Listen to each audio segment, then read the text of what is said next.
One, what up, folks? Once again, it is indeed your Tim, the handsome liberal.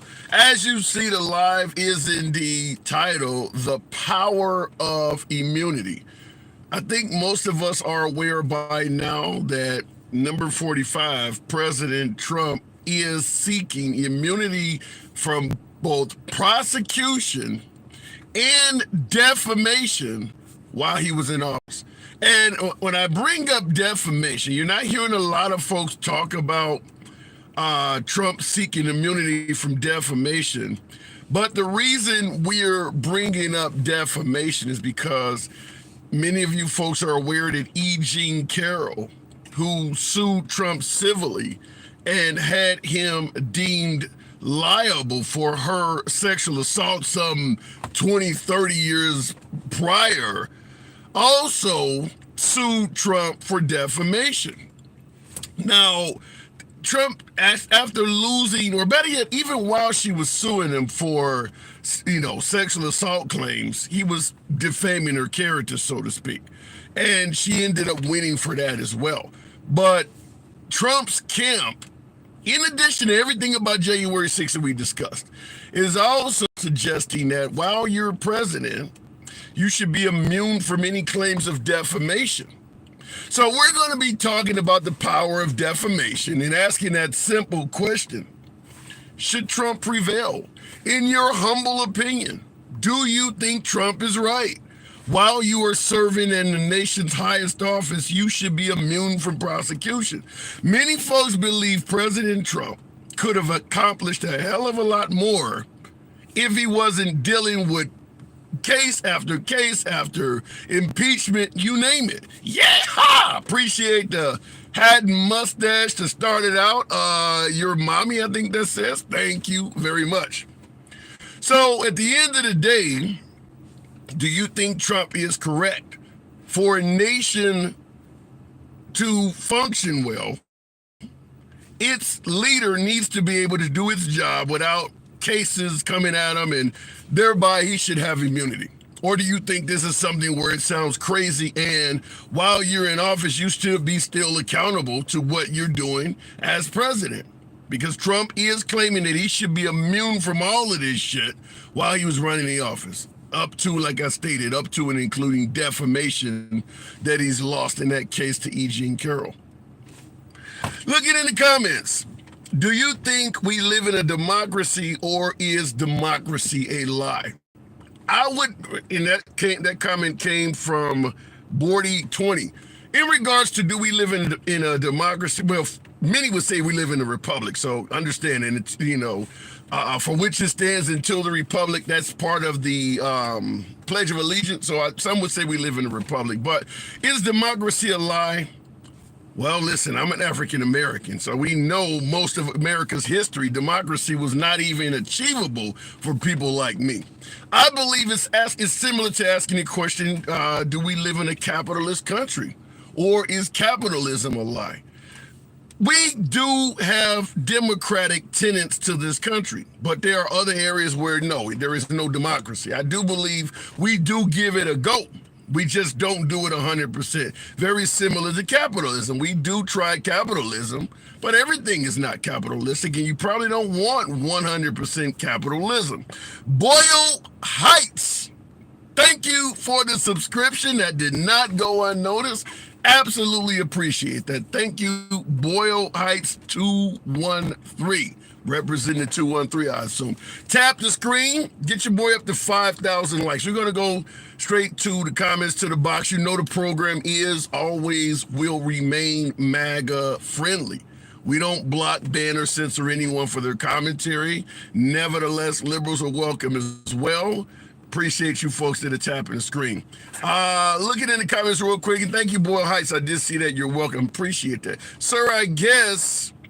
I wanted to read a comment that came and went so damn quick. Sir, I guess democracy and capitalism needs to balance itself.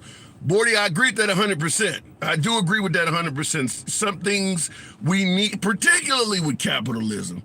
I prefer a capitalistic country, but I don't want certain aspects of it. I don't want our military to operate on a capitalistic standpoint. I'm not a fan of the fact that our healthcare system is based on capitalism. I don't want the police department or the fire department to be based on capitalism, because capitalism is all about trying to make a profit, thereby those who cannot afford your good or service do not become customers. Well, that's fine if you own an Ace Hardware. If you can't afford what's in here, we can't do nothing for you.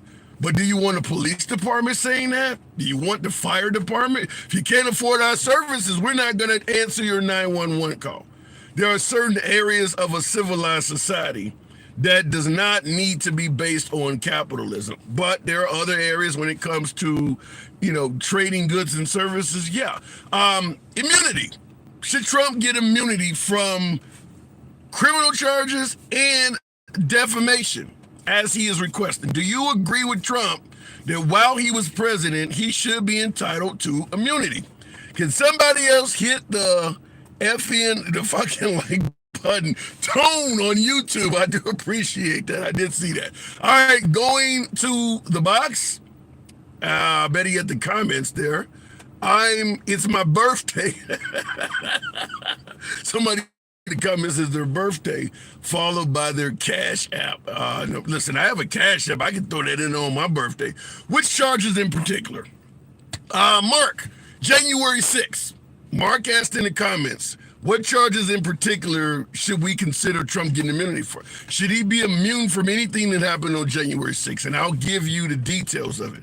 On January 6th, President Trump believed the election was stolen. President Trump believed stealing the election was a threat to democracy.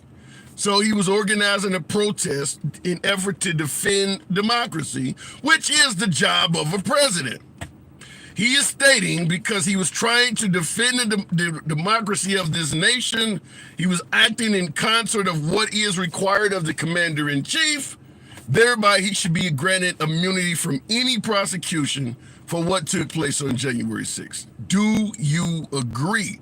And as I brought up, remember E. Jean Carroll, the one that won the huge civil lawsuit against him for sexual assault some decades ago? Well, he said all kinds of really bad shit about her. She sued him for defamation and won that. He is also saying while he was president, you can't be held accountable for what you say about people. He's saying he should also be immune from any defamation lawsuit that happened during that time. So that's what we're going to be tackling. Looking in the box, if the box works, we'll go straight to no breaks. I'm sitting in a snowstorm, so no breaks does resonate. Good afternoon, no breaks. If Biden won Georgia, why didn't Stacey Adams? Because people didn't like Stacey Adams. No breaks. Good afternoon. Hey, buddy, how you doing? I'm doing good. We're talking immunity. What do you think? I don't believe that he has the right for it. The question I have is, say they give it to him, right? Why can't he go ahead and just eliminate the Congress and throw out all the what's? They can't. If you eliminate the Congress, the way I've been listening to these judges, you can't. If they would eliminate Congress, then he can't be charged. How could he ever? What would he? Wait. How could he eliminate Congress? Just do it. You know what I mean? Just by his act of, as an act of presidential act. He just tells them we don't need it no more. Yeah. You know what I mean? I don't think the president has the power by executive action to get rid of Congress. I don't think he can do that. You don't reckon he could No. push that? No, you can't. If President Trump could get rid of Congress, you think Nancy Pelosi would have survived all those years? Well, that's what I'm saying. Yeah. He was afraid of his impeachment, right? They would impeach him over something like that. I understand. That's what I'm saying. Right. Normally, yeah, they'd impeach him over something like that. Okay, but if his lawyers are making a statement.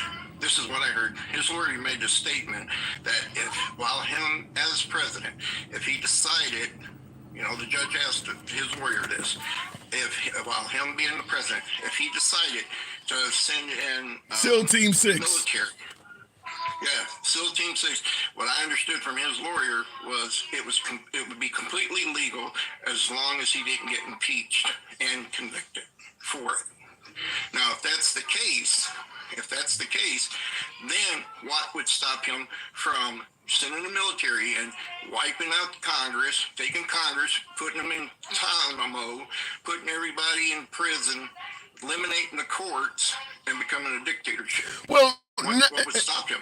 Well, you know, Simon, I do agree. If you grant him immunity, a president could do everything you just suggested. But to me, the bigger point is for folks who support Trump, if you support him having immunity from prosecution while he was in office, you also got to take note that he's currently not in office. The guy in office right now would also thereby be rewarded all of this immunity that Trump got. So Biden could do everything you just said and make it so Trump could never be in office again. Right. That's why I feel a president does not have immunity like that. Yeah. Just complete immunity. Because by doing that, this president, Biden, could say, hey, screw you all. I'm going to lock up Trump. I'm going to, put away everybody, or even execute Trump. If you want to come right down to it, get rid of everybody. Get rid of all MAGA. If you're a MAGA, we catch you, you execute you, all that kind of stuff. As him being a president, right, with immunity, what can you do about it? Yeah, and that's one of the things. And I would say I understand where you're coming from, and that's one of the things I think what Trump is trying to do in defense of his own ass would open up a huge precedent for everybody else, because he's currently not president, and many folks that support Trump despise the current president. But if you give Trump immunity, you're giving it to the guy you despise. Right. Because see what they're thinking is Trump's going to win the next election, and then he'll have full immunity to do, to do whatever he wants to do, and that's my opinion about it. What about defamation? Let's go with something smaller. I think you and I totally agree when it comes to criminal prosecution. But what about the defamation? He said some horrible things about E. Jean Carroll. Do you think that he should be immune while president from defamation? While he's president, right? Mm-hmm. While he's president, he's immune in a sense, unless he gets impeached. He's immune from the courts until after he came out of the office. And as far as I know, she filed her charges after he was out of office. Correct? Right.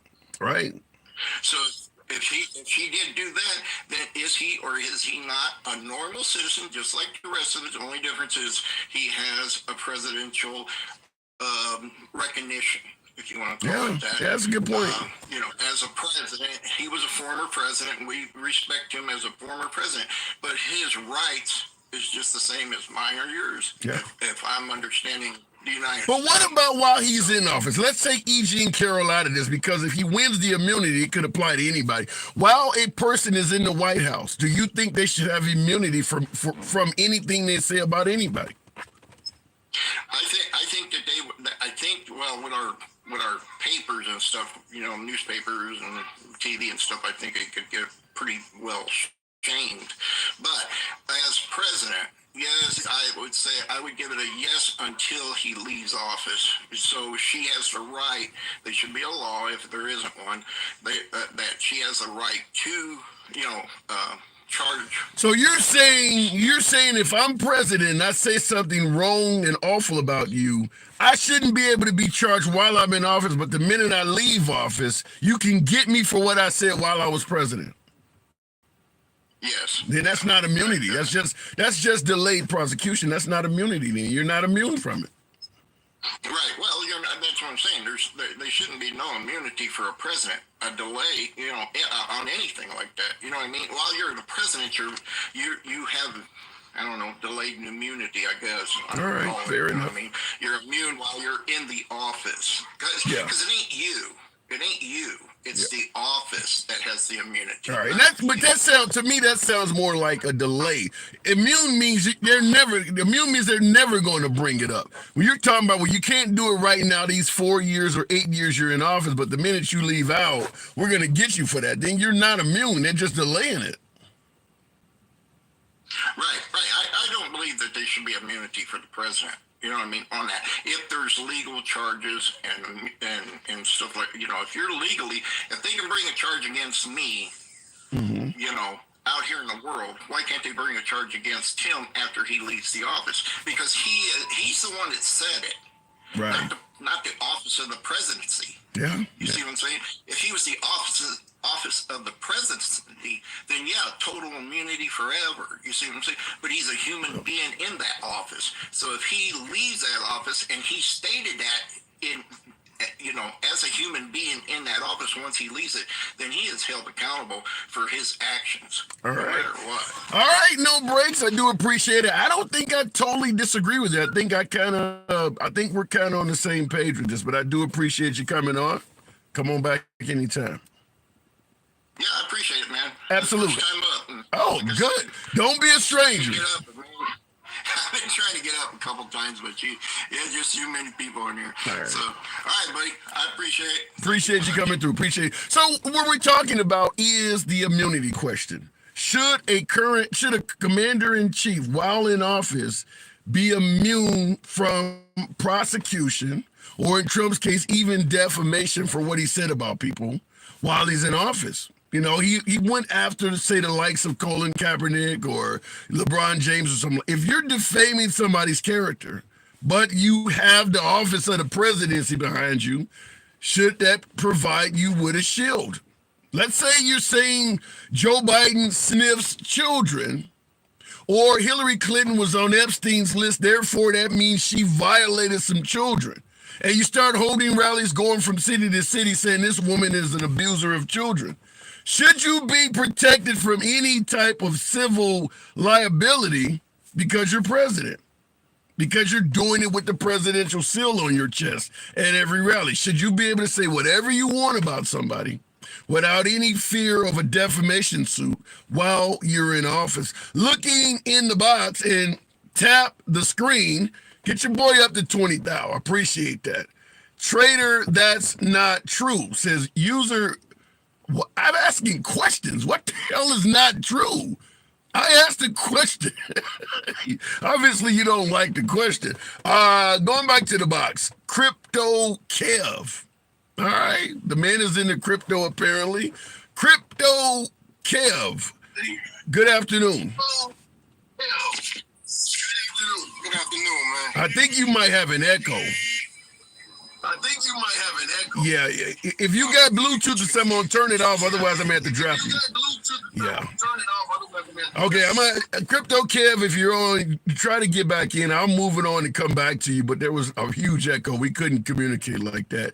I'm assuming that says Kanaki. Whether or not what someone says hurt my feelings, if their policies benefit us, that's what matters. Well, it's a difference between somebody saying something and hurting your feelings, or somebody saying something and all of a sudden people are showing up to your house with tiki torches threatening to kill you. If what somebody says is not true and all of a sudden your life is in danger, talking about Ruby Freeman, is that okay because you got $2 gas out of that person? We're talking about defamation, saying things that could really put a person in danger. Do you just excuse that? Because gas is cheap? Kanaki, good afternoon. How you doing, brother? I'm doing good. Immunity. Do you think the president should be immune while in office from any criminal prosecution or even defamation? So I just want to say thank you for your content and your neutral perspective. Thank you. I think that president shouldn't be immune to criminal prosecution. But we also have to worry about what type of precedent it sets for the future. Are you saying what type of precedent immunity sets for the future, or what type of precedent not giving him immunity sets for the future? It could be either. Okay. Well, I would say this. I think America just needs to hold higher standards. Okay, you're saying the standard was low when Trump was in office or something?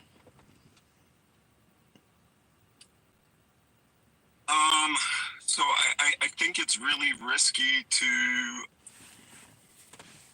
try to prosecute like a president who hasn't been like convicted of like criminal charges? Well, when you prosecute him, that's what you're trying to do. That's the end goal, is to get him convicted of criminal charges. If he was convicted of criminal charges before he ran, you wouldn't elect him. Usually.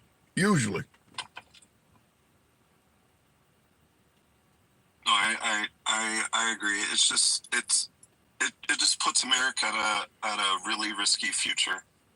So that's kind of all I have. So if you were the determining factor with President Trump, would you grant him immunity?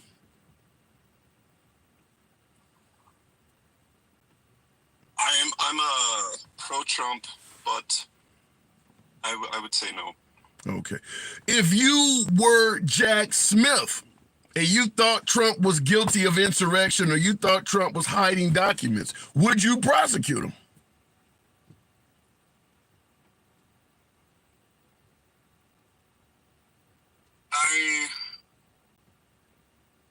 I don't know much about the document case. That ain't what I asked you, though. I'm not asking you to be a document specialist. I'm saying if you felt confident that he criminally kept documents that he was not supposed to, would you prosecute him?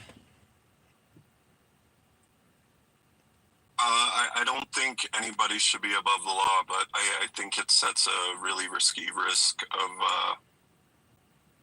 what happens in America's future. So if you, I think if he violated the law, he should be charged, and everybody else should be charged. Anybody else that violates the law. So here's what I'm confused. You're saying it sets a precedent. If you truly believe that he violated a serious law and you went after him, what precedent does it set?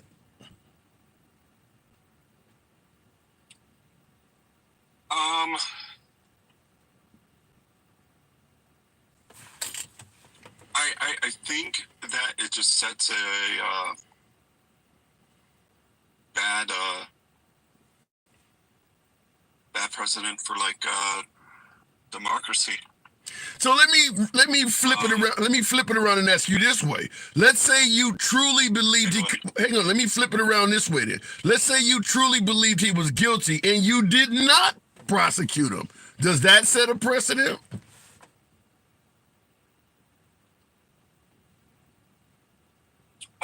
Yes. What type of precedent does it set?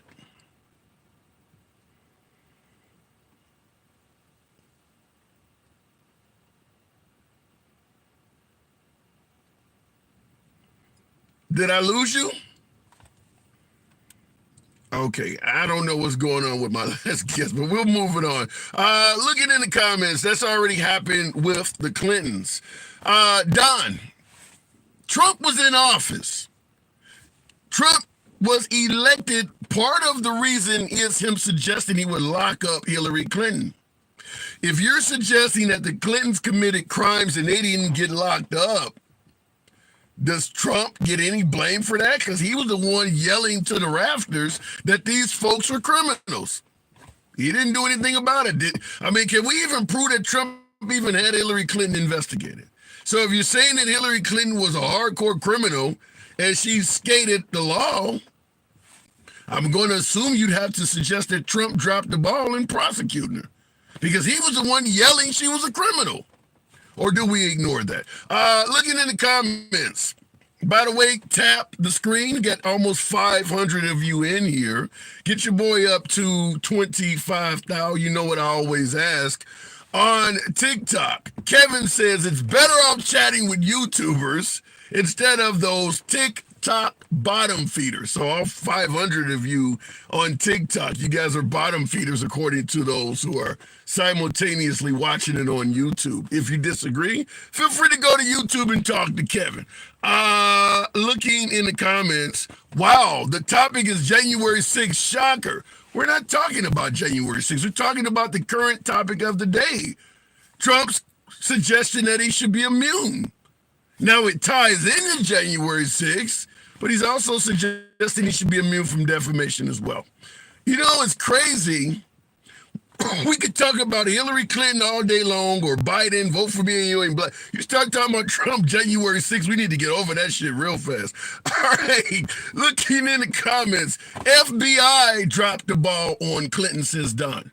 Well, who was in charge of the FBI? Do we ignore that? All of these entities, Trump is in office and all of these entities are failing to do their job, and we don't hold him accountable. He's running the country. Blaming all of the entities, it's like a coach blaming the quarterback, blaming the pitcher, blaming the center on the basketball team for all the failures. Then why have you as coach? If you can't get these people to do your job, then why are you here? You shouldn't have a president simultaneously going to the public blaming his own FBI for failures. Isn't it your job to fix that? That's what we're talking about. Because if they succeed, he's going to take credit for it. Going to the box. Appreciate you folks that are tapping the screen. We're talking about immunity. Should Trump receive immunity from prosecution of any criminal act and for defamation? The E. Jean Carroll's case is something he is actively in court fighting, saying that she should not be able to collect on defamation charges because as president, he should have immunity from any civil defamation claims. So it's not all about January 6th or any of the documents or any of that other stuff. He's also using it in regards to his loss to E. Jean Carroll, the one that won a civil judgment against him for sexual assault some decades ago, is also won against him for defamation. The minute he lost the civil suit for sexual assault, he said all kinds of bad things about her. And she sued him for defamation and won. So he's saying that, I should be immune from that. Do you agree? Going back to the box, S. Friday. Good afternoon. Welcome to the program. Would you grant the president? I'm doing good. Good afternoon. Would you grant him immunity? I think people of power such as presidents, Congress, senators, I think those types of people, they should have immunity to a point. Like, it shouldn't be a complete immunity. And I say that because just like my job as a police officer, as Congress, senators, and president, you're forced to make these decisions, and you got to make a decision. When it comes to defamation, that's different. Like, if you're coming out and you're giving facts, and you're saying, if I say, handsome liberal's 250 pounds, I don't know if you are or not. But I'm more than that. I'm 6'6", 300 pounds, but go ahead. Okay.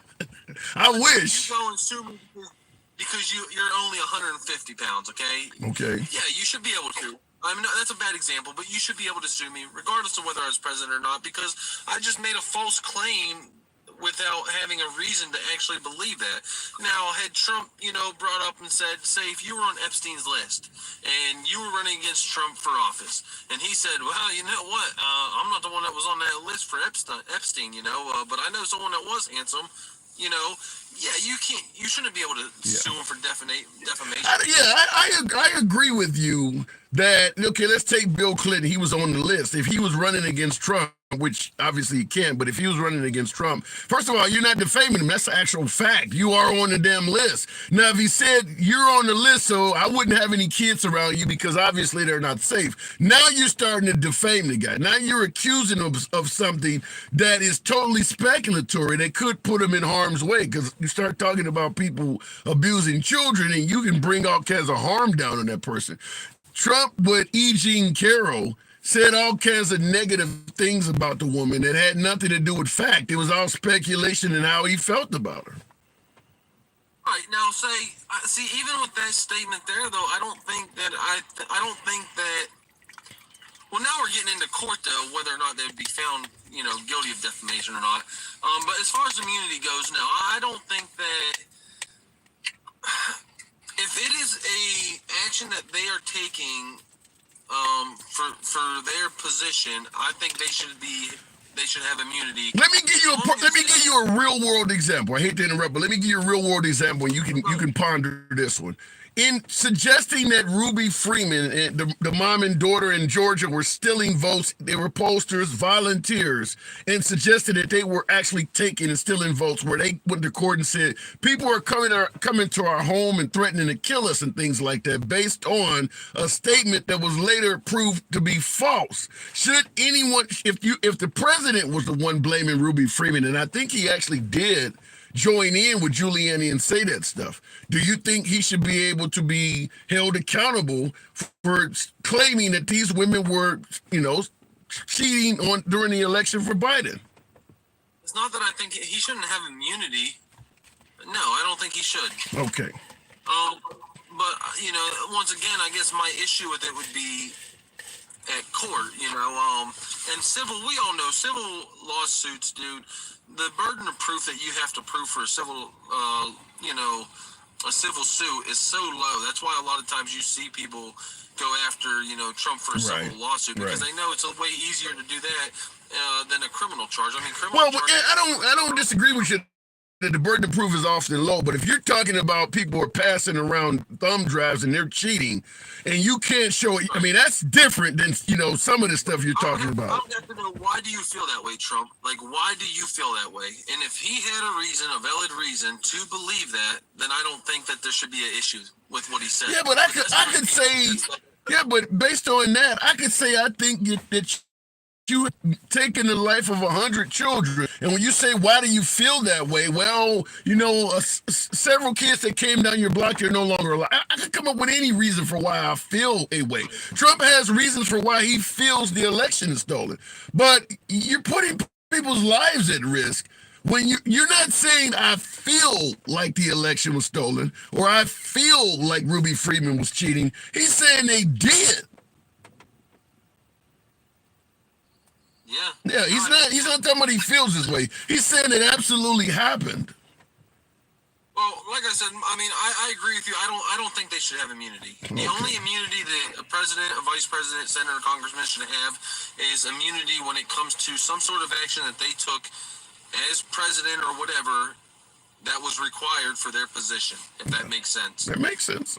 So what about criminal? With January 6th, for instance, do you think he should be immune on the grounds that he felt, as you pointed out, he felt like the election was stolen, and he was on January 6th trying to defend democracy with that protest? Do you think that should give him immunity from anything that happened that day, or give him immunity from being liable for anything that happened there that day?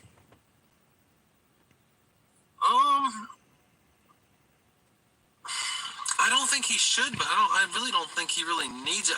Dude, to be honest with you, I watched that his speech 3 times in the last week, and I thought, I'm not gonna lie to you, bro. I kind of agreed with you on the aspect of I could see why this would be an insurrection, but after listening to it, dude, like at no time did he ever really try to get people to violently go down. Like nothing he said.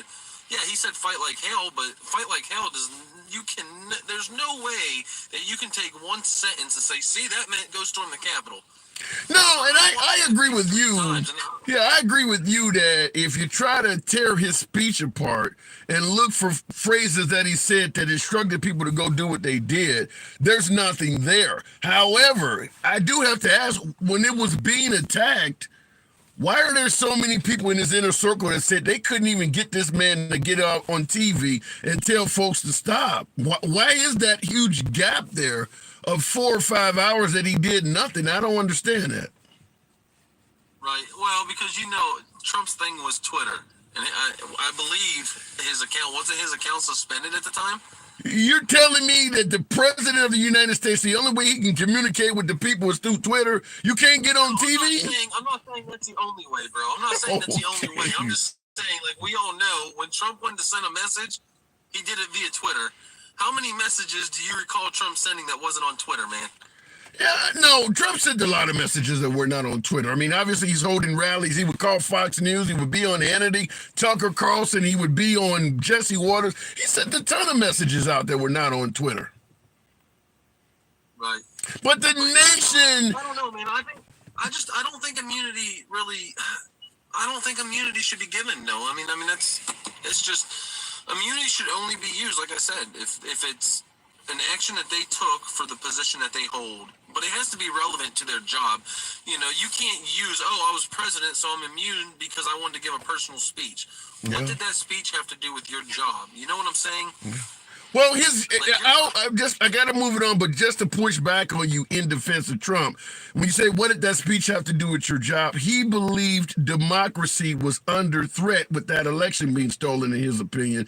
And his job as president is to defend the democracy of this country. So he believed he was doing his job in protecting the election and protecting democracy. Well, I mean, if you put it like that, I guess I could. That's the way you started the conversation out with saying if he feels a certain way. So if you're going to give him credit for his feelings, then he felt like the election was stolen and he felt like he was defending it. I mean, I could see it either way. But to me, it just felt like it was a personal speech, not really a professional speech. And you know me, I'm pro-Trump, so it's not like, I hate Trump.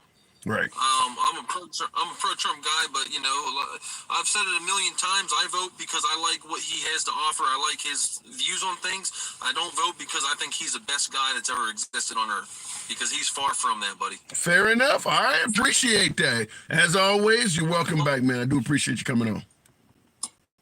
For sure, bro. Much love to you. You too. All right, looking in the comments, it's all the things he's been saying since he's been in office that led to January 6th. I gotta agree with that. I don't, listen, whether you're for Trump or you're against Trump, we can obviously discuss that every time you come up or in the comments. But yeah, I don't believe January 6th happened in a vacuum. They just spontaneously took place on that day. No, I mean, a lot of us, particularly my beloved MAGA, did not watch the January 6th hearings or any of the court cases leading up to that. But if you had watched some of that stuff, it's pretty clear that a lot of this stuff was going on behind the scenes, and planning was taking place at least up to a month earlier, particularly with the leader of the Proud Boys and the Oath Keepers. They got text messages back and forth about what they were going to do when they got there, whether to wear camouflage, what to bring, weapons, backpacks, all of that stuff. They bought walkie-talkies and had coats and everything. Most folks who did not watch the hearings do not hear any of that, because you think they just got railroaded, so you didn't watch any of that. Boyle, thank you. Appreciate the confetti. Shout out to you. So going back to the box, we'll keep it moving with Backwoods 870. Talking about immunity. Would you grant Trump immunity? Hey, good afternoon. I always just want to say I always enjoy listening to you, because you do seem to cover both sides of the point pretty well. So I appreciate that. Thank you. Appreciate you coming on. So do you think he deserves immunity? As he stated, you're president. Listen, I can't run the country if folks are always trying to charge me with crimes. When I'm president of the country, there's a hell of a lot of duties for a president. He should be excused from immunity. Do you agree with him? Yeah, I do, and my point behind this is that once you open that door, then you can look back at any president, Trump or any other president, and once that door is open, then you open that door to prosecution for any number of offenses. It could be war crime offenses, or it could be crimes against the people based on actions they took, a decision they made while they were president. And as far as the civil immunity, it is very difficult to take the office of the president and comments they make and remove it from political rhetoric or campaign rhetoric. Well, let me interrupt. I'm going to use the Ruby. I just want to interrupt. Using the Ruby Freeman thing, saying that these people were actively stealing the election, and then all of a sudden they're receiving death threats. You're saying he should be able to just say that without any type of recourse? Well, I feel like that's a terrible situation that it happened that way. I don't know what his intentions were at the time, but if you look at the totality of the circumstances, a reasonable person could say he's taking in information. You don't know what information he's taking in. He's taking in information that he believes is accurate, and then makes statements based on that information. Okay, but may not be accurate that he's getting, but it does not negate that what he's saying he believes is accurate at the time. That there's no specific intent to defame somebody. So even though you may say you saying he didn't have an intent to defame him and he believed what he was receiving, I mean these women were receiving death threats. Does he? So he's totally excused of any damages that are done, even though he thinks this is happening. If it turns out he's wrong, you're saying he should be excused from any damages that this person may incur. Well, I think the thing that you have to look at across the political spectrum is this is not an isolated incident. Meaning he's not the only political person, senator, congressman, president, whoever, that has made statements that have resulted in death threats against somebody. Yeah, but they don't have immunity. That's why Rudolph Giuliani has had to pay. They don't have immunity. And I can also tell you, I'm reasonably sure, this would be speculation on my part, but I'm pretty sure he's probably not the only president that has said something that resulted in this type of action against somebody. I just feel like that, first of all, the presidential immunity is designed to be counteracted by the impeachment process. So January 6th, for example, he was impeached. He was tried in the Senate. So the argument that his defense is making right now is, one, he has presidential immunity, and two, is double jeopardy. He's already been tried for it. So that's the counter to not being subject to criminal prosecution or civil prosecution, is you have an impeachment process for that. Now, once he's out of office, then that's a different story. However, if you open this door, you look at every president going forward, and on both sides of the aisle, because you understand that there's Democrats and Republicans that run states all across the country. Okay. Now you're looking at the Democrat president could go through his entire term, make a bunch of decisions, he gets out of office, and now every decision that he made in office is subject to criminal prosecution on the outside after he's out of office. So that's the reason that that's in place, is so that he or she, president, can make decisions freely without any fear of criminal. But wouldn't that then? When they're out of office. Yeah, but wouldn't that then? I do think Trump. Hold on, hang on a second. You're covering a lot. Wouldn't that then make the president above the law? If there's nothing you can do, are you suggesting that they would thereby be above the law? No, I'm saying they're not above the law. That they're what Congress and what our government has put in place is the impeachment process. That's what they're subject to. That's how they're prosecuted if a president makes a decision. Hey, wait a minute. Backwards. Hold on. Backwards. You know, when Obama won office, and Trump too, by the way, they had a control of the Senate and the Congress. If I'm a Democrat and I'm crooked as hell and I got a Democratic Senate and a Democratic Congress, they're not going to prosecute me. If the only way I can be prosecuted, go ahead. That's a flaw in the system. I don't disagree with that, but that's the impeachment process was established for that very reason, that if a president does wrong, that the Congress, the legislature, is responsible, and they're supposed to be impartial and responsible for his impeachment and prosecution and conviction in the Senate. Now, in Trump's case, like I said, for January 6th, he was impeached in the House. It went to the Senate. He was found not guilty. So that's the reason that they're saying he can't be convicted now, because he's already been tried for it. So it's a double jeopardy issue. But you're right. I agree. Whoever controls one or both houses can be subjected. So they are thereby above the law. If you got control of the House and Senate, and you're saying the only way I can be prosecuted for something is for my own House and Senate to go after me, which I know they're not, then he would be above the law. How could he not be above the law? Well, like I said, I see that as a flaw in the system, in that if you're a Democrat and you have a Democrat House and Senate, you may feel like, hey, look, I can do whatever I want because I know they're not going to impeach me. But that's the only way that a president can be tried and convicted, is through impeachment. Yeah, I don't think once they're out of office. Yeah, go ahead. Yeah. No, that's the way it is. It's while they're in office, the only way they can be tried and convicted is through impeachment. Yeah, I'd be curious to see what the courts say, because I don't side with you on this. I think that I do believe you can go after them criminally. I don't think what you're saying is the case, but you might be right.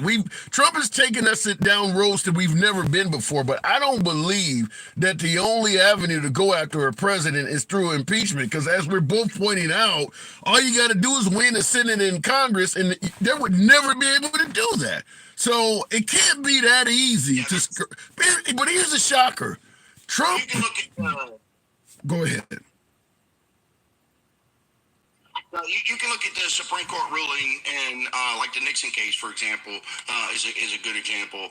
It's very clear that, and the case law is very clear that if you're going to prosecute a president, that's how you have to do it, a sitting president. Now, the new territory that's being explored, and like I said, that's been ruled on. The Supreme Court's ruled on. The new territory is out of office. That's where it's never been tested before. Yeah. But we're going to find out pretty quick. What you're basically saying when you point out that that's a flaw in the system is that Trump, who came on the scene promising to drain the swamp and expose everything, is now using a loophole of the swamp to his own benefit. He's actually I'm going to use the loophole where I can't be prosecuted by the swamp creature. You're basically saying he didn't drain the swamp. He basically became the king of it by using a loophole. I don't think it's a loophole. I think it's a standard thing that all presidents have a protection they've had and will continue to have unless the Supreme Court rules differently. And you look at if it were you or I, if you felt like you didn't do anything wrong and you felt like you should have immunity, then would you just say, you know what, it's a loophole, so I'm not going to use it? No, I'm going to use it. I'm going to use it, but I'm not going to come to office making it sound like I'm high and mighty and I'm going to drain the swamp and everybody else sucks and I'm the guy to pick. Now you're doing the same thing everybody else would do. That's all I'm saying. Yeah. I have long said that he would have been a much better president if he could have just been quiet a little bit more, if somebody would have took Twitter away from him in his inside circle. Yeah. I want to ask you one other. I want to ask you. Yeah, listen. I'm on the other side. I definitely think he should have been quiet more. I think he would be on his second term if he was quiet more. But what I want to ask you before I let you go is, if Trump gets what you're saying, if he gets immunity based on your personal beliefs, what does that do for Biden, who is currently sitting in the office now? Yeah, I think if he does, then you're not going to see, unless Biden's impeached, you're not going to see any kind of criminal prosecution of him when he gets out. If he is found that he's liable for these things and he's available for this criminal prosecution, then I believe you're absolutely going to see Biden charged when he gets out of office. Yeah, but also, too, though, what else could he do? I mean, if you're going to say you're immune, this is the time to now start committing crimes. I mean, if I found out right now I could not be held accountable for a bank robbery, I would log off of social media and head down to the nearest bank. So I don't disagree, but I think there's a standard that is established within Congress and within the legislature. And the idea, of course, when this was created, was that if a president committed a crime or something that was so egregious that they should be punished for it, then the legislature in its entirety would be objective enough and bipartisan enough to act appropriately. That may not be the case today, but I think that was the idea when it was created. All right. Fair enough. I think we're on the opposite side of this issue, but we certainly will see. Anytime come back, we can certainly discuss it in the future. Appreciate you coming on, Backwoods. I appreciate you, man. Big time. I enjoy watching it. Thanks a lot. Absolutely a pleasure. All right, looking in the comments. By the way, tap the screen. Get your boy up to about 40,000, maybe about 50,000. Like, you know what I always ask. 700 plus of you in it. Remember, the program is never about telling you how you should feel. It's all about hearing what you have to say. So we don't try to change hearts and minds. Just here to have a conversation with the folks. We never talk down to guests, never limit, censor, or block, ban anybody's opinion. So everybody's allowed to speak without any fear of the host trying to limit you or block you or any of that other bullshit. And if it's what you like, civilized dialogue from both sides of the aisle, follow the program. Helps out the algorithm, brings in more MAGA. MAGA are the preferred guest of the program. Nevertheless, liberals are welcome as well. Trump University professor Ruckus says Trump University professor. Very funny. Terrence, appreciate the compliments. Says good job. Look up what Mitch McConnell said when Trump was removed from Senate. Bingo. People were pissed off that Mitch McConnell did not follow up on Congress's recommendation that Trump be impeached or removed from office.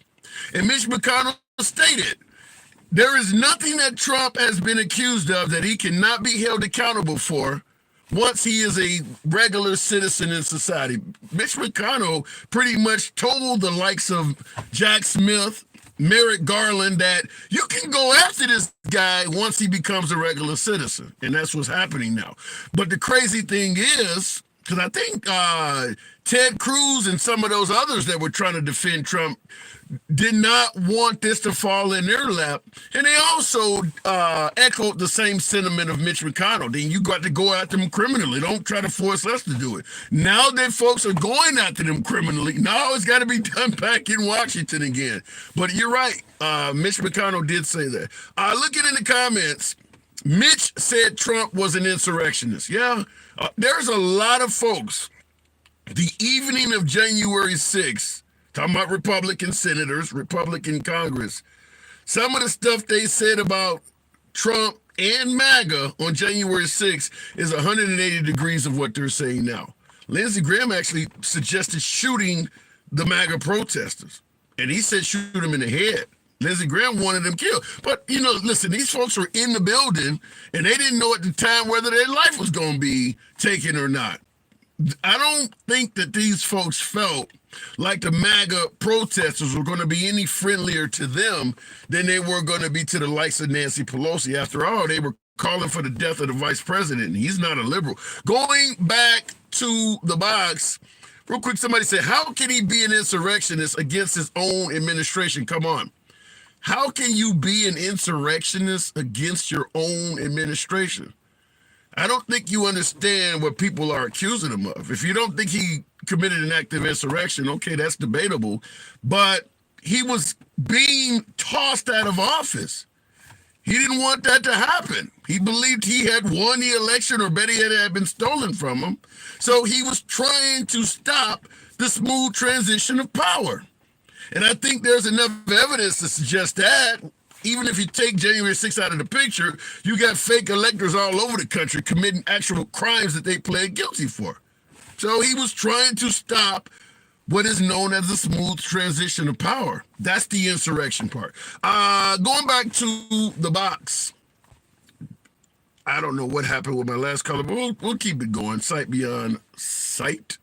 Good afternoon. Welcome to the program. We're talking about immunity. Do you believe, hey, what's up? Do you think Trump actually is correct in saying that while he was president, he's entitled to presidential immunity? No, because I don't think he was operating in his official capacity as a president when he did what he did. Now, if he was operating in his role as the president, then maybe you would have some standing on that. But nowhere in his job description do it say go rally a group of people to come stop an election certification. Well, I kind of took the role of devil's advocate. Now, I don't know if you heard me earlier, but I'll present it to you again. The president's job is indeed to fight for democracy for this country. He believed the election was stolen by President Biden, and on January 6th, he was fighting to maintain democracy in this country, fighting for a fair election that he believed had been upset by the Biden administration. If he's fighting for democracy, isn't that the job of the president to do that? Well, fighting for democracy in the way it's supposed to be fought for, right? So you go about it the legal way. You go through the courts and all of those processes, just like the Democrats. I think it was John Kerry, right? Right. They went through it the correct way, and once they found out that they didn't have substantial evidence, they conceded. Yeah. And they allowed the fair and peaceful transfer of power and the will of the people be done. So I think for him, he was hell bent on it was rigged with no evidence. And when you look at his history, everything he loses is rigged. He thought the Iowa caucus was rigged when he lost, right? But he didn't go out and cause an insurrection. But if he had not won the presidency, what would he have done then, right? So I mean, it's a history, it's a pattern of this behavior, and he didn't go about it the right way. I'm plain and simple. What about defamation? And I don't think I disagree with anything you just said there. In my opinion, actually, for the way I presented the scenario, fighting for democracy, I think the answer you gave is one of the best ones I've heard to date. Whereas there is a judicial process. You don't just go on the lawn and cause, I totally agree with that. But what about defamation? Also, he's suggesting that while I'm in office, listen, presidents say things about people. I should not be able to be held accountable for defaming someone's character while in office. I mean, that makes no sense. I mean, you're defaming a private citizen. You as the president, the most powerful man in the world who has probably more information at your fingertips than anyone else on this planet, should know better. And a private citizen shouldn't be someone you're targeting. I get that there was a lawsuit and someone accused you of something, but as a president, you are the example. You are the representation of this country and this democracy. So you should handle things in said fashion, right? If there's a lawsuit, you fight the lawsuit. You look at Biden. Biden had a lawsuit. He didn't go out here and call people names, said let the judicial process take its place. Yeah. Right? That's what a leader does, right? If you stand 10 toes down on being innocent, then that's what you do. Yeah, I don't disagree with that. But in regards to what we were talking about the election and Trump fighting for democracy, and you were saying that the lack of evidence. My 3 kids in the comments, why y'all in denial? There was hella video of cheating.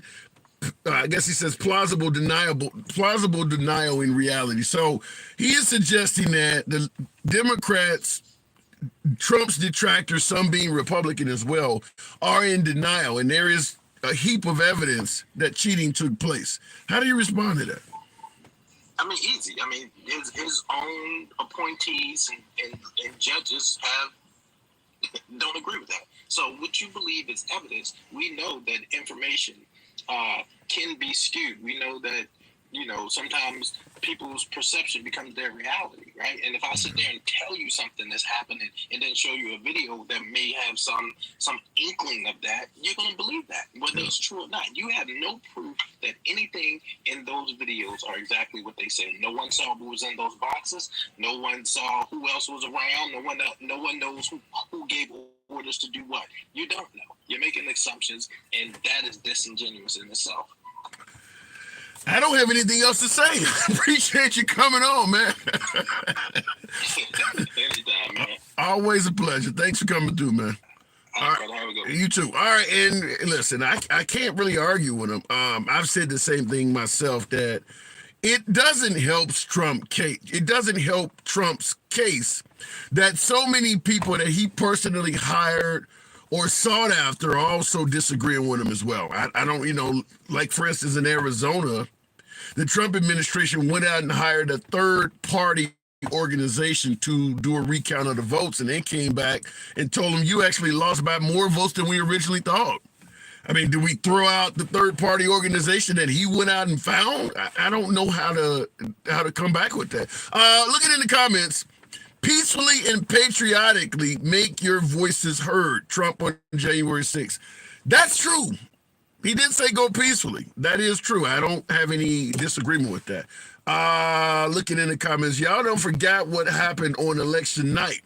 We seen the cheating right before our eyes, says Steve. What cheating happened on election night that you seen before your eyes? I do know some folks have an issue with the fact that Trump was way up, and by morning the election was close or Biden had took the lead. But cheating on election night, what type of cheating did we see? Because that is the comment. We saw the cheating before our eyes. I don't know. Elaborate on that. Going back to the comment section, better yet, please stop giving aid to treason, says George. George Howard, I don't know what your definition of treason is. I don't know who committed the act of treason. Let me know. When they shut down the county because of the broken water line, that never happened. Patriot Preacher. This is what I say, and I'll go right back to the box after this comment. But one of the issues I have is that anytime we discuss suspicious things that happen with the election, we always assume that anything that looked bad benefited the Democrats. Maybe it did, but you got to be able to prove that. For instance, like he mentioned, shutting down the broken water line, that in his statement, there was no broken water line. You just stopped things for nothing. Well, okay, but show evidence that somehow that benefited President Biden. That all of a sudden votes that were going to go to Trump, when you gotta give more information in that. If somebody stops counting and pauses the counting when they should legally keep going, that don't mean somebody is switching votes.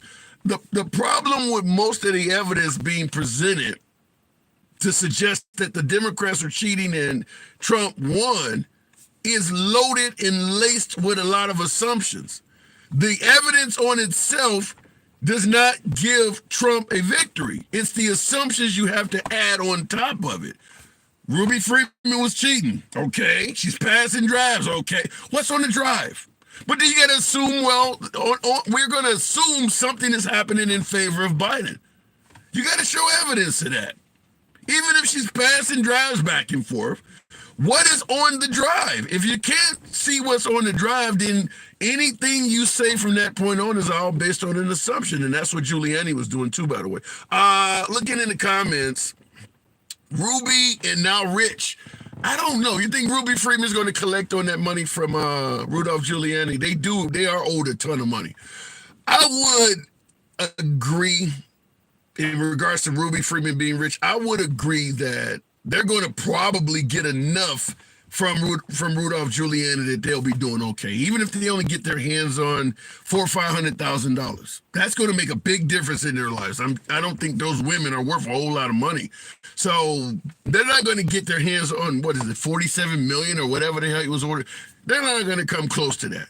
But even if they get their hands on a fraction of it, because the judgment is so large, it'll make a difference. That man has assets. He's not flat broke. He does have assets. And they did get the right from the judge to go after his assets immediately. He has a condo. He has some vehicles. He has some places to stay. They can attach liens to all of that shit. They won't get $47 million. But even if they got $470,000, it would be a lot of money for those women. So I do believe they're going to be all right financially after what happened. Going back to the box, or in the comments, a user says, don't you have a job, a house, an apartment, a cardboard box to live in? Well, if you watch the program regularly, you would have seen me broadcasting from the man cave. If you watch the program regularly, you see me wearing the workout. I don't know. Listen, some folks tune in for the first time. They don't know a lot and they start making statements, but appreciate the input. Going back to the box, talking about should President Trump be granted immunity? That's what we're asking, because that's what he's asking for. We'll go right to the one and only Electric Wolf for 5. Immunity from prosecution of any criminality, immunity from defamation. Wolf, good afternoon. What say you? I say he should be, how shall I say? He should be answering the phone? He should be immune. Yeah, I declined it, don't worry. Okay. But, you know, the thing is I just think that, I guess he's going to be immune and because of the fact that he was president at the time, because it's like going after Obama when he bombed a country and killed civilians. You know what I mean? And then if he loses immunity afterwards, then they're going to come after him criminally because he bombed a bunch of kids in a building. No, I don't know if that's on the same playing field, because if that was the case, we'd go after George W. Bush for what happened in Iraq. I mean, there was no weapons. That's what I'm saying. Yeah, remember when they tried to arrest Karl Rove one time? Like some protester jumped on stage and tried to put handcuffs on him and shit. Yeah.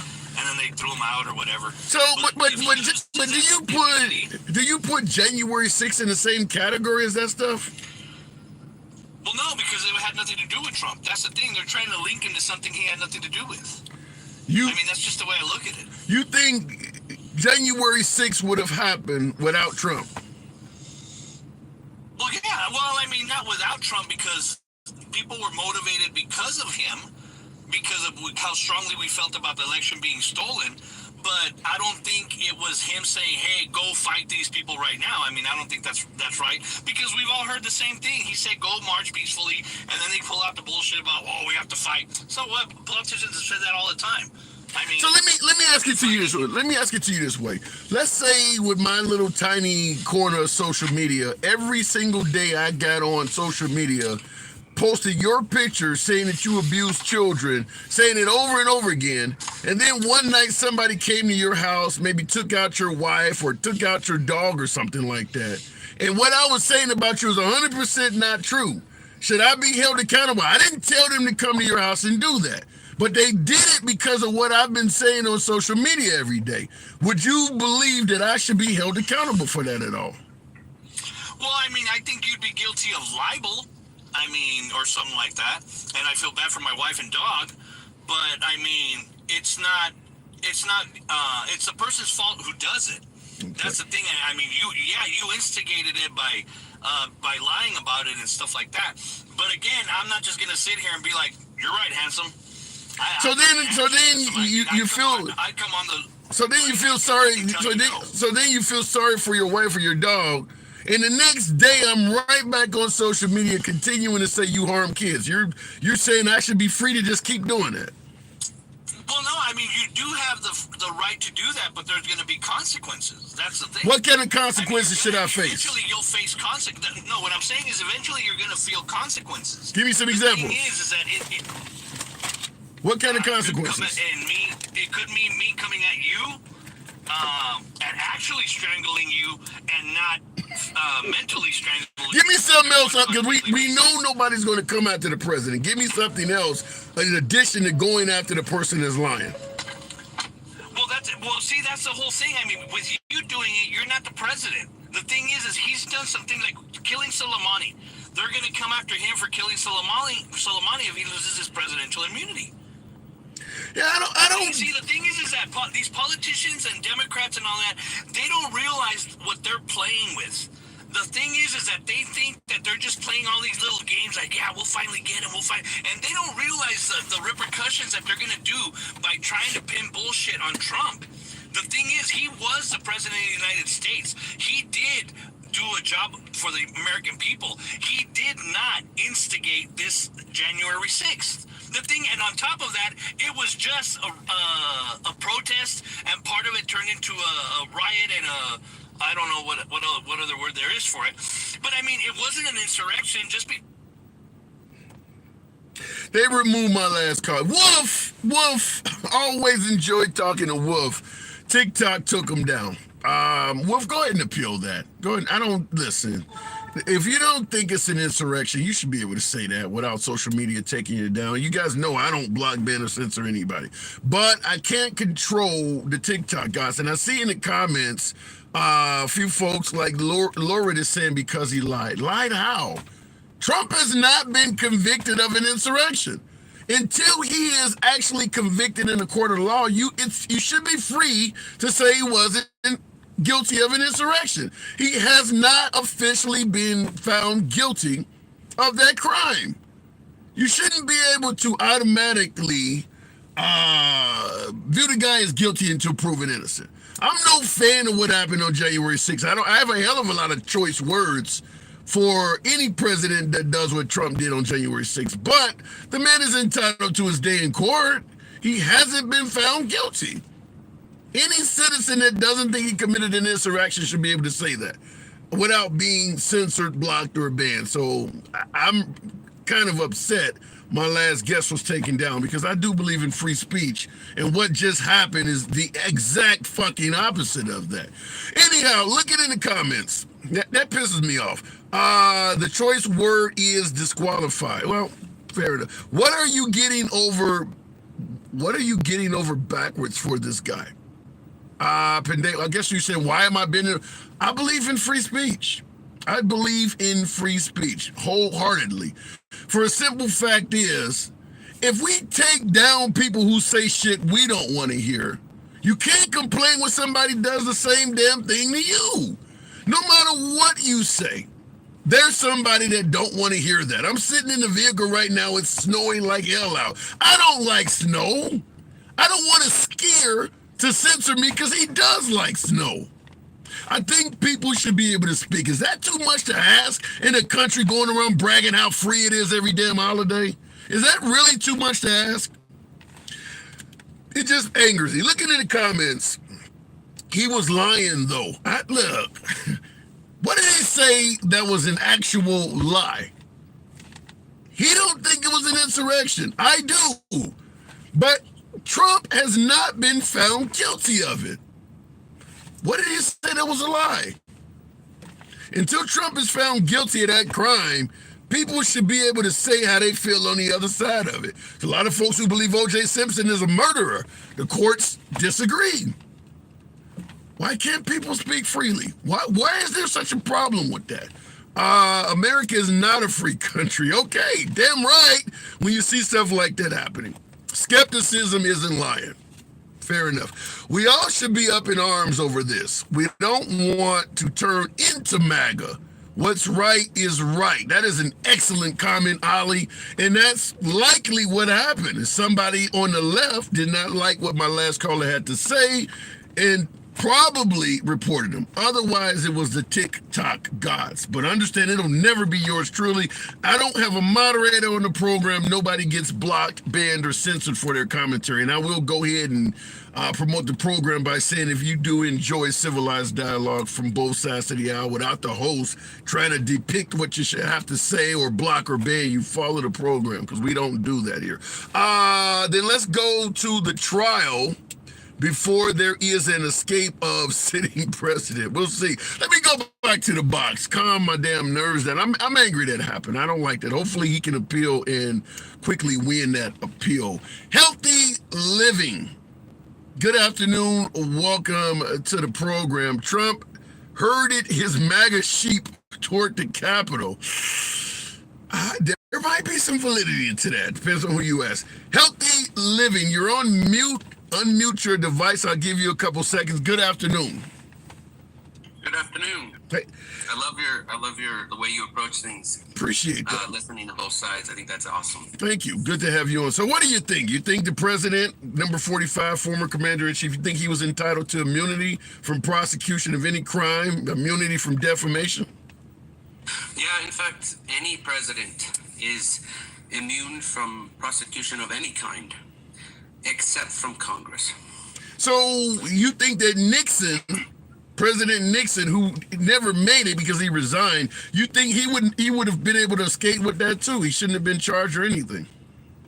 Well, there's a place for them to be charged, and that's why we have a balance in our government. And that What's for the place? everybody, you have to follow the laws. For a president, the only way you can challenge them is through the Senate and the Congress.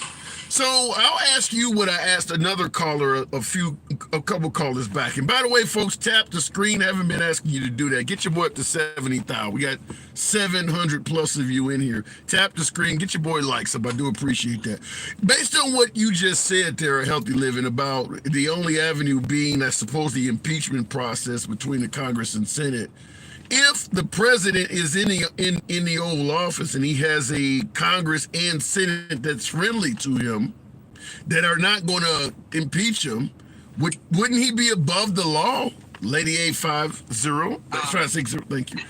Go ahead. No, that's a great question. The answer is no, because the law provides that the Senate and Congress can impeach, the Senate can convict, and it does require a high threshold because the founders knew it would be so political. Yeah, but you didn't hear what I said. If Obama, because when Obama got elected and Trump too, when they both won the presidency for the first time, they both were in control of the House and Senate. Under Trump, the Senate and the Congress, when he was in control, they're never going to impeach him. Same thing with Obama. You're not going to get both the Congress and Senate to impeach him because they're Democratic. They're a Democratic Congress, a Democratic Senate, and Obama's the president. Yeah, agreed, and that's intentional because people are so polarized with the president. They don't care whether he did or didn't do something. They're going to think a certain way. So he's above the law. Not above the law. The law includes that 2/3 of the Senate must convict for him to be punished. But we know that ain't gonna happen. Tammy, thank you, Tammy. That ain't gonna happen. You're admitting that. That's intentional. There's a reason why this president has been charged more than any other president, and a lot of people believe that that's all political. If that's true, the check against that is to have a high threshold, 2/3 of the Senate, be the only ones who can actually prosecute a president.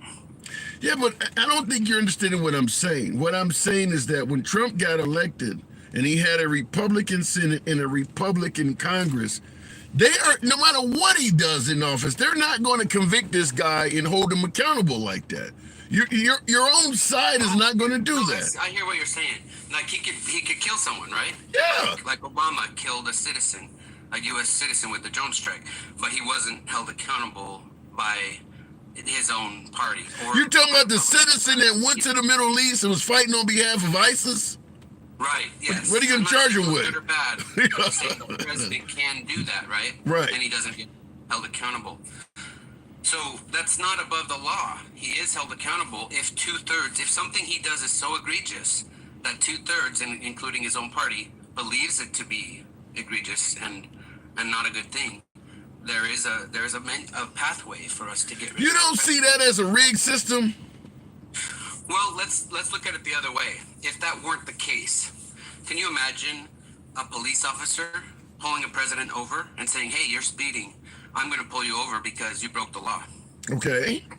That would be incredibly harmful to our country. Why? To stop Why? the president. Why would it? You can pull over a cop if he's off duty and he's speeding. Why would it be harmful if you're driving recklessly on the road?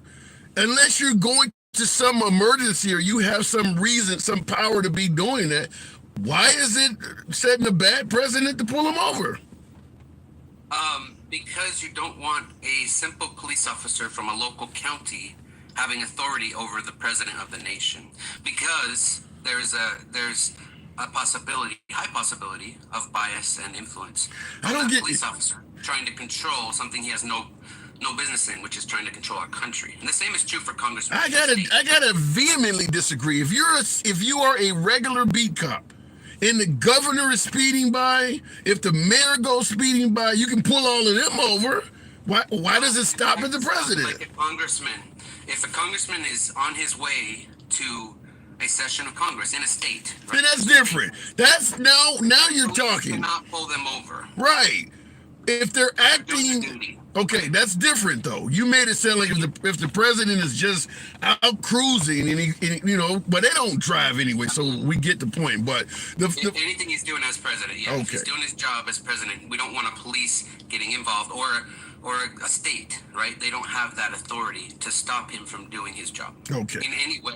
Right. Well, let's be clear. If the president is speeding, I mean, they're going to have a convoy with them. So they're operating in concert with the job. So that's a big difference. But I do believe that if the president commits a crime, a low-level beat cop should be able to arrest him. If you're committing an actual crime that's on the books where you don't have a right to do this, even in concert with your job, a crime is a crime. Let's say, for instance, Biden, folks talking about him sniffing on kids. If Biden actually did something to a child, maybe he's holding some child and he assaults the child digitally, you think a regular cop should be able to just let him go because he's the president? Your cop should be able to arrest him? For the case of the president, yes. And just to give a real-world example, let's say that someone had cocaine in their possession. Yeah, that's a good case. That's a good point. Who should be arrested? Do we want a local police officer going into the White House and saying, "Hey, Biden, you had cocaine in your room. We're going to arrest you"? No. Well, no way. I'm fine with a regular police going in the White House and doing it, but the White House it has its own just like an Indian reservation has its own police. The White House has its own police. So if a regular cop went in the White House, they're actually acting out of jurisdiction. They have their own police. But if for some reason Pookie pulls up in front of the White House and President Biden comes out there and bends over in his car to get a bag up off of him, yeah, the DC police should be able to arrest him. I believe that. I don't see that because you're. Yeah. I guess we'll have to agree to disagree. I don't think a local police officer should have authority over the president, the whole country elected, right? And the Constitution provides a way for us to get him out, and that's through impeachment and conviction in the Senate. Okay. So the only way you think a president should be able to be held accountable criminally is by Congress and the Senate. For actions taken as president while he was president, yes. All right. And what about the defamation claim that he should be immune from defamation? Because they're not going to impeach him for defamation. So the any law, right? The ability to take away your life, your freedom, or your property, right? As a president, those actions should only be taken if he is impeached and convicted. So you're saying if he defames somebody, like with the Ruby Freeman case, where their lives are in danger because of what he's saying, you telling me Congress is the one that should have to go after him for that? In the case of any political leader, as long as they're not actively calling people to harm an individual, I've seen it on both sides. I'd say they're generally immune from prosecution. That's a separate issue from him being immune because he was president. Okay. I just want to ask you what I asked a couple other callers before I move it on. If we give Trump the powers that you're talking about, we grant him all of this immunity where only Congress and the Senate can go after him, you do realize this elevates Biden to damn near God-like status too, right? Well, the thing is that all presidents are that way anyway. If we have generally honest people in the Senate and Congress, a truly egregious action that's not just political would be impeachable and convicted in the Senate by 2/3 of regular, good, moral people. If we don't have that, then I guess our nation is doomed. Yeah, I think the only reason why, I guess the reason, because you mentioned other presidents have done stuff. You mentioned Obama, droning somebody overseas and things like that. I think the reason why Trump is such a unique case is because Trump is the first person that is probably, that's ever done so much stuff to make people want him. I think that's whereas he don't push the envelope in so many areas, that he is constantly facing prosecution, where some of the other presidents may have done something wrong here or there, and people were like, okay, this is borderline, but he's going to get away with it. Whereas Trump has led a lot of folks to believe if you don't get him now, you're going to do a bunch of other stuff. Yeah, well, he did get close. Like, he was impeached by, 10 members of his own party. Yeah. And 2 senators voted to convict. He was ultimately acquitted in the Senate. But if it were truly egregious and not mostly political, one would have to hope that cooler heads would. There's no such thing as going after a president without it being political. There's just, no matter how you do it, because even when Pence is saying he didn't win the election, they're saying Pence is political. I mean, this is your right-hand man. If you're saying that this guy is guilty of politics, anybody can be. There was one other thing I wanted to mention. Sure, go ahead. I'll wrap it up, but go ahead. I'll give you the last word. What's up? The mention is on January 6th. So what was happening when the protest happened? And I'll call it a riot like Pence did, because he was there and he doesn't call it an insurrection. But what was happening is state after state after state, with a congressman and a senator, they were challenging the results, the electors. People don't vote for the president. It's the state legislatures who send the electors to go choose the president. Yeah, but what do we excuse? Do we excuse all of the 60 different judges that ruled against Trump and the Supreme Court not taking his case? At what point do you realize you've exhausted all of your avenues? I mean, the protests. Here's what I would go to: the Constitution. The Constitution says that states' legislatures are the one who decide who the president is. It's not the voters. It's not some judge or an election official. It is the will of the state legislatures. They say, Yeah, but who interprets the Constitution? That's where the courts come into play. You go to the courts and you tell them the Constitution says this should go my way. If the judge says you're wrong, at what point do you accept that you have no more avenues? yeah, that's a fair point. I mean, you can keep challenging it in the courts forever Yeah. until you're dead, right? But No, you don't go until you're dead. You go until you exhausted all your methods, which is what the Supreme Court is. Once the Supreme Court says we are going to refuse to listen to this case, we're going to leave it at the appellate court's ruling, it's over with. At that point, yeah, I would say that's true. It is over with, and Yeah. and I'm a firm believer the states have the ultimate say, not necessarily the Supreme Court, over the electors that each state chooses. Okay. Um, well, so but we there have is a lot of no. issues here. But what happened is that those riots, the effect is that they stopped the challenging of the electors, which was happening in an unprecedented quantity over any other election. State after state, with the senator, was submitting in writing, yes, I challenge this, and the electors that were sent, we need to stop, we need to investigate, we need to. Yeah, they were trying to challenge the electors by appointing fake ones of their own. Well, you say fake, but it's not fake. That's been sent by both sides. Healthy Living, they've already pled guilty. They've already pled guilty to signing documents suggesting they had powers they didn't legally have. They've actually pled guilty to it. Regarding pleading guilty, I don't give that much credence because of all the pressure tactics that are used by federal prosecutors. Well, and I agree with you. There's a lot of people who plead guilty that didn't commit a crime. But if we're going to go with that notion, then why not just open up federal prison, open up the state prisons and let everybody out? You know how many poor people have pled guilty to shit they didn't do to avoid these long sentences? It can't end with the Trump administration. There's a lot of regular citizens you'd be letting out of jail if you set that precedent. Well, it's just a matter of what you believe of what they said, right? So yeah, people take deals for all kinds of reasons, whether they're innocent or guilty. But yeah, it's a matter of our system, listen, once you plead guilty, the system is going to treat you as such. You can't plead guilty, then come back and say, well, I was pressured to do it. And we're talking about the likes of Sidney Powell, some of these elite lawyers. Well, no, I was pressured to do it. You know the system. You know how to, I'm sure many of those folks have convinced other people to plead guilty to strengthen their careers. Now all of a sudden you plead guilty and you want some kind of special treatment? well, Trump hasn't pled guilty yet. I'm not talking about Trump, I'm talking about those fake electors you were giving so credit to. those people who say fake elector, I don't think that's really a term, because dual sets of electors are sent to Congress to certify the vote all the time. They didn't have the power to be an elector. They weren't legally capable of doing it. They were not supposed to do that.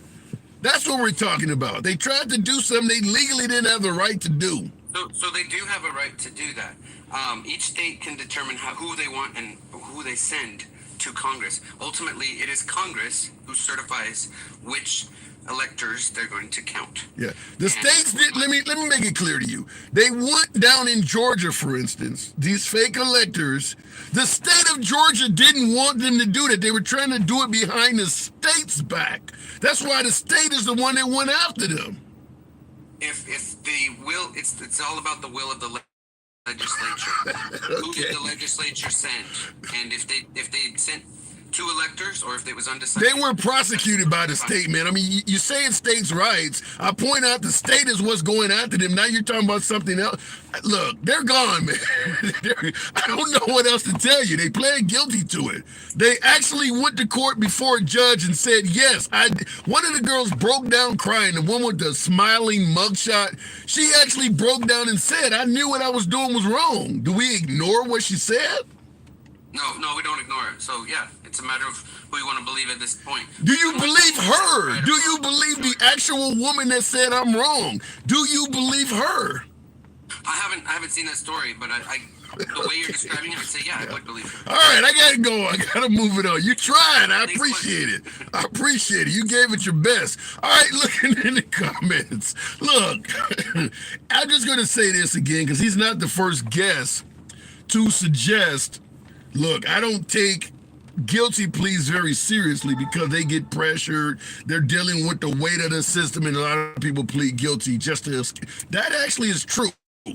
But as I pointed out to the last caller, if you're going to give the Trump administration credit for the fact that a lot of people get, pressured to plead guilty when they didn't do something wrong, then you're going to let a lot of people out of jail and a lot of people out of prison. There's a lot of folks serving time that would echo that sentiment. That I pled guilty to something I really didn't do, I wasn't, guilty of, because they were talking about giving me double-digit years. So I pled guilty and took this 5-piece, because if I had fought it and lost in court, I would have been dealing with 20 years. You realize how many thousands of people could use that excuse? Everybody serving time thinks their charges are bullshit. All of a sudden, when Trump got elected, suddenly it means something now? We've often told folks, don't do the crime if you can't do the time. Don't plead guilty, fight it out. Just comply. All of this stuff, for some reason, got tossed by the wayside once the Trump administration started doing it. I don't understand that. If you plead guilty, they make it clear to you what's going to happen if you plead guilty. Your attorney would tell you when you sit down with them, if you plead guilty, this is likely what the judge is going to do. We're sitting here with the prosecutor, and the prosecutor is, if you're willing to plead guilty, the prosecutor is going to give you 3 years. Going to ask that you get 3 years. Now, the judge could do whatever they want to. They did that with Hunter Biden, where he was willing to plead guilty, and the prosecutor was like, oh, this deal is too sweet, and they went around it. But usually, the prosecutor asks for a certain amount of time, and if you plead guilty, that's what the judge is going to rubber stamp. You don't let the judge rubber stamp it, then come on, no, actually, I didn't do it. No. These folks were some of the most elite attorneys in the nation. Otherwise, Trump wouldn't have been dealing with them. They pled guilty, they get held accountable as such. They don't get to come back later on and say, no, I didn't do it. I was pressured. I think that's kind of excusing the inexcusable, in my opinion. Looking in the comments, though, but come on. Terrible comparison. Trump got 91 indictments, not just one. And I wasn't even talking about Trump. We're talking about the fake electors. Folks are even defending them now. They pled guilty. I don't really view a guilty plea very seriously if it's somebody tied to Trump. I don't know where to go with that. All right, going back to the box, though. We'll keep it moving with True Q I seen holding on. I do appreciate you folks that have been holding on. Certainly tap the screen. Get your boy up to 80,000. You know what we asked. Maybe about 85,000 likes. I do appreciate that. True Q, immunity for Trump. What say you? Last time I checked, no one is above the law. I don't care who it is, because think about this. Once they become above the law, then they can do whatever they want. Who says that they have to leave office now? Yeah, I gotta push back in defense of Trump. I'll say this in defense of former presidents. I do believe, like my last caller was saying, most presidents have been treated as being above the law to some degree. He brought up Obama bombing an American overseas with a drone. Certainly George W. Bush with the war in Iraq. I think the issue in Trump's case is because Trump continued to push the envelope over and over again. He didn't make it look like, okay, we'll let you get away with this one-off. He's, to some degree, come across as, the more you let me get away with, the more I'm going to try. So I do believe Trump is in a different avenue. I do believe he's pushed the envelope in ways that the founding fathers and many of us never expected a president to do. Yeah, but if I got an American that has basically left our country, gone to another country to fight or be a part of a terrorist group, and in our efforts to fight against terrorism, that person is unalive for whatever, But is there a law in the books that says you can't use the military to harm an American citizen, even if they have basically committed an act of treason? I mean, do we have evidence that he was the one that was being targeted, or was he in the space at the time that they were targeting those particular fighters when that particular drone strike occurred? I mean, we can go into the weeds and go down a rabbit hole, which God only knows what will happen. But at the end of the day, if you give a person absolute power, that's going to corrupt them absolutely. I mean, and now what we're going to end up having is a dictator in charge, in chief, instead of a commander in chief. And see, that's what I mean when I say I think Trump pushed the envelope, because I think that even though we know the president gets an incredible amount of power, and we excuse a lot of stuff, I think that most folks have believed that the president is going to, at the end of the day, do what is morally right, even if you do get him a bunch of power. And Trump has shaken people's belief on that. Trump has led people to believe, no, if you get this man too much power, he may do some immoral shit. I think that's where the issue is that Trump has taken his power to different avenues than, Bush or Obama or some of them other folks. I think that's where the separation is. Oh, I can agree with you 100% on that. I think he did. He basically tested the boundaries of his power to see how far he could go. Now, I saw an article just recently saying now his attorneys put forth the argument, and I got to go back and research that article again. Okay. That he didn't know attempting to overturn the government. Yeah, I saw that. I actually saw that this morning. I was like, what? I mean, you admit you're trying to overturn the government if that's your argument. Yeah, and I'll agree with you that one of the things that's really hurting Trump is he's not pleading not guilty. He's saying I should be immune from it. That doesn't help. Just stick with the not guilty issue. If you think people are making up shit on you, continue to say I'm not guilty of it. When you start talking about, no, I should be immune of it, you basically are saying, yeah, I did it, and you just don't have the right to hold me accountable. Exactly. So, and even when I saw that article, I'm like, well, he needs to fire his whole legal team. I mean, he needs to just go to court by himself, because he probably would do better himself, because the legal people have just basically, hung him out to dry with some of the arguments that he presented as well. Well, I think to some degree, Trump is really overworking his legal team. I mean, some like the guy who jumped across the bench recently in Nevada and beat the hell out of the judge. What can your legal team really do? I mean, some of this stuff with Trump, either you had the documents or you didn't. If they present paperwork saying you had to get these documents back and you didn't do it, I mean, what can you really do? I mean, so his legal team is presented in some of these cases with things that, like with the defamation case, either you said this or you didn't. I mean, I don't know. Now, I want to ask you something that's a little bit off topic. In the comments, Deck has said something that's kind of controversial, but I'll give you your opinion on it. Deck says, Trump is a racist, right? Why do so many people think that? Well, I mean, actions speak, also louder than words. I mean, I hear people on both sides of the aisle on that particular thing. I look at the fact that, historically, I don't just look at yesterday, the day before, last week. I look at historically, things that he's done, court cases he's lost where he has been, and he and his father have done racist things. We know that his father, if you go back, there's empirical evidence that his father was a part of the KKK or had attended Klan meetings in the past and was actually but you don't blame the man for what his father did, though. His late father, meaning. They tell me the fruit don't fall too far from the tree. So, we can be in all kinds of circles and give people a certain perception when we're in public. Because at the end of the day, I think what Trump loves more than anything else is money. Yeah. I mean, at the end of the day. So whatever, by any means necessary, he's going to do what he's got to do to get the bag and doesn't care who he hurts in the process. Yeah, but he could be a greedy capitalist and not be racist, though, right? Well, I mean, anything is possible. However, I look at your history. I'm not looking at what you did yesterday. So, while you're talking, it's HBCUs, but that doesn't mean you're not racist. You're trying to get votes. Yeah. So you can stay in office. Yeah. So, but while you're speaking in suggestion that Trump is racist, folks are talking about the '94 crime bill with Biden. Vote for me, you ain't black. Do you see Biden as being racist? Well, before we start talking about the '94 crime bill, let's look at what happened in the '80s. How did we get to the '94 crime bill? Drugs. Iran-Contra scandal. Who was responsible for the Iran-Contra scandal? Reagan. Which led to drugs being pushed into our communities. That led to the crack epidemic. So now who's responsible for that?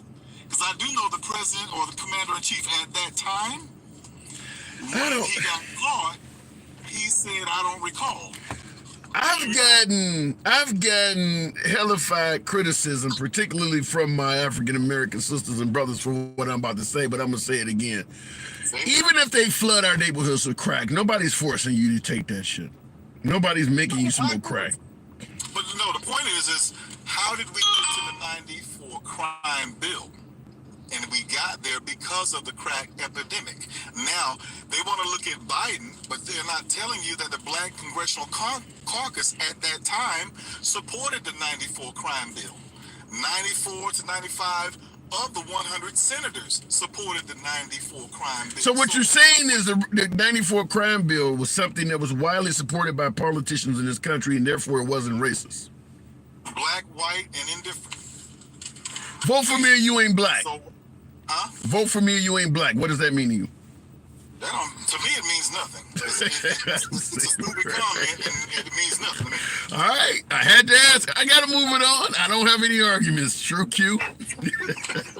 Listen, I appreciate it, Tim. Absolute, anytime. All right, moving the program on, but that does come up all the time. Vote for me or you ain't black. I will tell you this, and I kind of follow the statement of my last caller.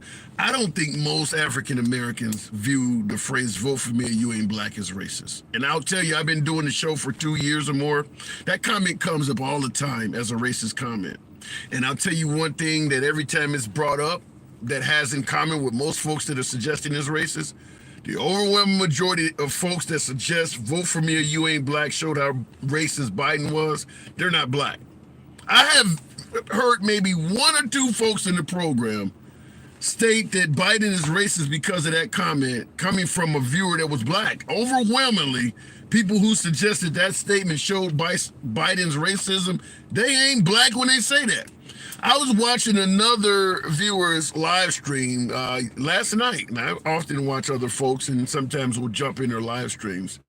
And that comment came up then. The host was black. He's a definite committed liberal, far more left than I am. I can't think of his name right now, but he's far more left than I am. He has a big flag up. Most of you guys probably know him. He has a big flag up that says, I think, Trump for prison or something like that. African American, no hair, similar to myself. I can't think of his name right now. But anyhow, we had a viewer, Union Gang, that's his name. I see that in the comments. Thank you. I can't pronounce the nut someone, but appreciate that. He had a caller come on and point out, or a viewer talk about "vote for me, you ain't black" being a racist statement. And the viewer, once again, was somebody who was Caucasian. And he pointed out, he's like, you don't think as a black man I know what racism is that you got to tell me? I couldn't do nothing but laugh, because that's what it really is a bunch of non-African Americans telling African Americans what racism is. It's like, you don't think we know who's racist? It was funny. Looking in the comments, Biden's friends were in the KKK. He provided a eulogy. That is true. Chev 96. You talking about Senator Byrd?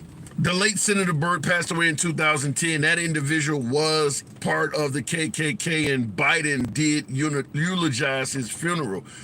What's left out of that is the fact that Obama and Jesse Jackson was at Senator Byrd's funeral as well.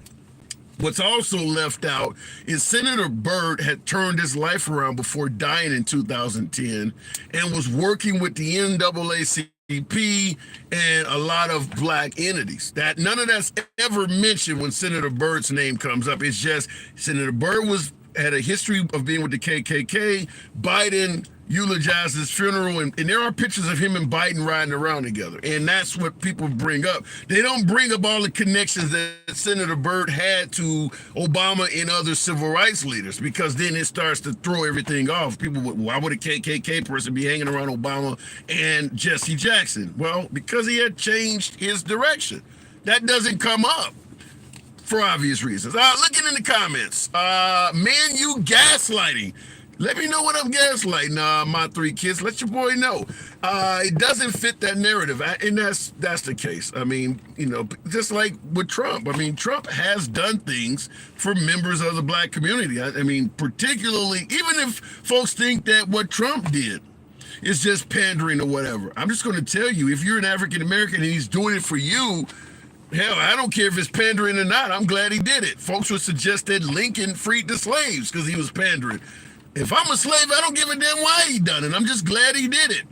When Trump stopped his car on the streets of Atlanta, he was going through the inner city of Atlanta. Folks were lying in the streets when his convoy went through, and he wasn't president, I don't think, at the time. And he stopped his vehicle and got out and walked over to some African Americans that were cheering him on and took a picture with him and things like that. Was it pandering? You think the folks that got the selfie with him and things, they don't care. You did something, just like when he pardoned a few folks. Do you care if it's pandering? If you need a pardon and he gets you out of prison, like Lil Wayne or something, you don't care. You don't care. You're just glad he did it. And that's how it goes. So when folks say, well, Biden is pandering, to the folks he's helping out, such as promoting the George Floyd Act, he's just pandering to the black community. We don't care. We just want that damn act. If the other side is not doing it, then give us the guy who's pandering, damn it. That's how people feel.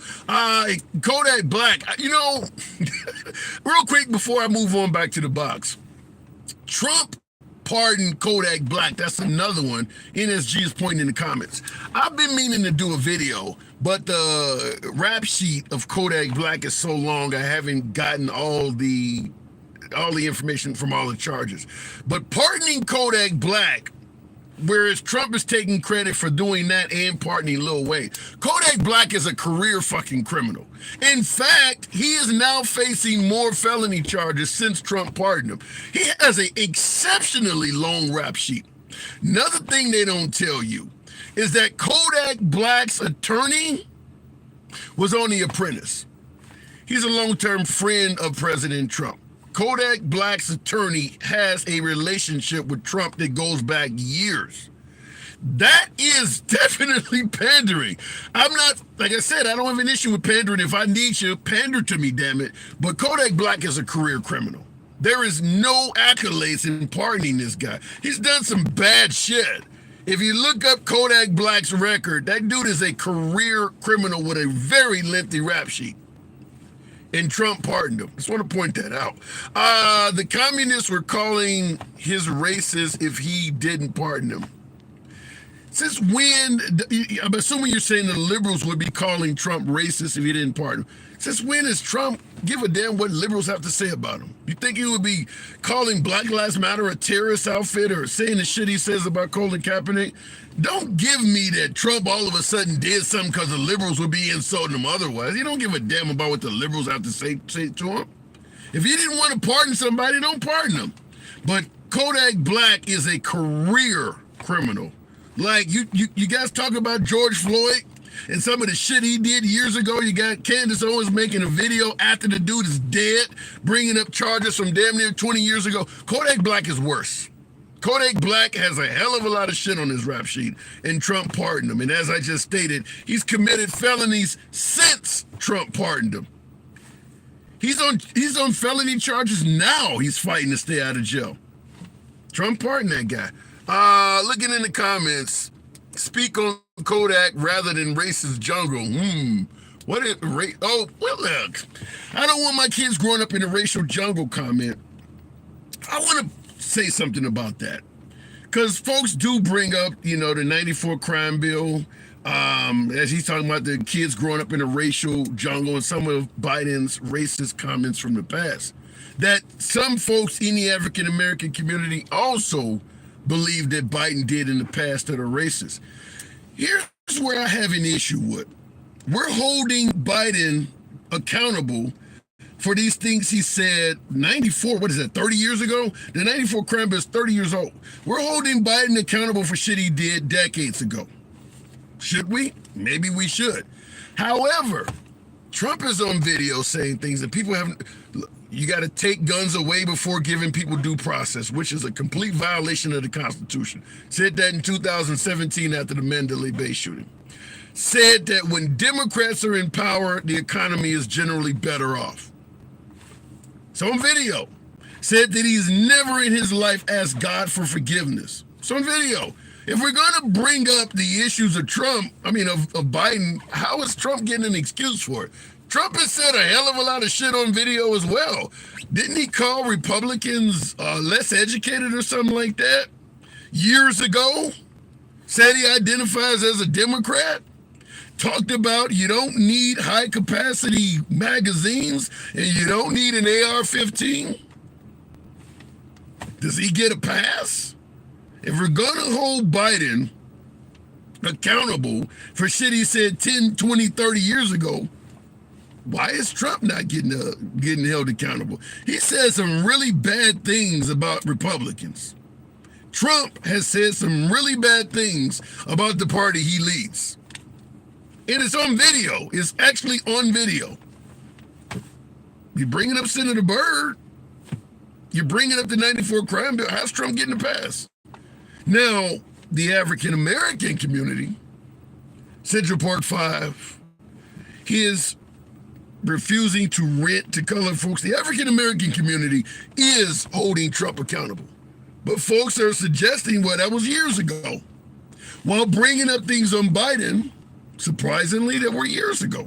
Just want to point it out. Didn't Byrd apologize? Just asking. Andy, I don't know if Senator Byrd apologized before his death in 2010, but I am 100% certain that he had reconciled with the black community. Like I said, Obama and Jesse Jackson were at his funeral. So the notion that he's a racist doesn't compare to what was actually happening. It just based on what actually took place. And there, like I said, there are pictures and shit of this stuff. So I don't know where to go with that.